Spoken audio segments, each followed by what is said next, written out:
Magomed Ankalaev duvida que Alex Pereira concorde com a revanche em agosto. Ankalaev afirmou que agora está menos confiante de que Alex Pereira assine o contrato para enfrentá-lo em agosto, apesar de admitir que ele provavelmente merece uma chance imediata de recuperar seu antigo cinturão.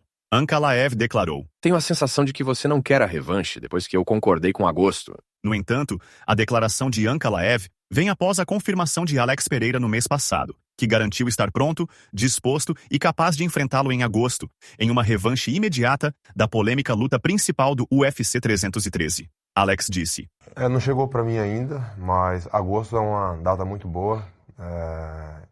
É só o contrato chegar que eu também tô assinando. Enquanto isso, Chael Sonnen aconselha Alex Pereira a não aceitar a revanche contra Magomed Ankalaev. Sonnen declarou: "Sou um grande fã de Alex Pereira, tanto no nível pessoal quanto pelo que ele faz dentro do octógono. Mas tenho que dizer que não há nada naquela primeira luta, seja por doença, lesão ou uma combinação de ambos, que leve um analista razoável a acreditar que o resultado da segunda luta será diferente. A primeira luta foi 4-1.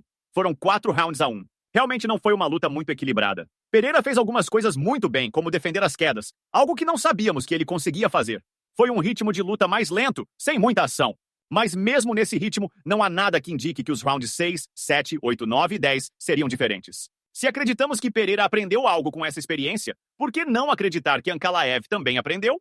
Ankalaev foi quem teve suas quedas defendidas. Em teoria, ele é quem teria sentido onde precisa ajustar para derrubar o grandalhão. E uma vez no chão, não vejo os juízes marcando para o Pereira. O caminho de Pereira até os meio pesados foi diferente do que as pessoas lembram. Muita gente pensa que ele subiu porque limpou a categoria dos médios, mas isso não é verdade. Ele foi derrotado. Quando perdeu o cinturão dos médios, ficou livre para mudar de categoria. Se quisermos levá-lo ao peso pesado, não seria vencendo Ankalaev e dominando os meio pesados. Seria com uma derrota, e isso já aconteceu.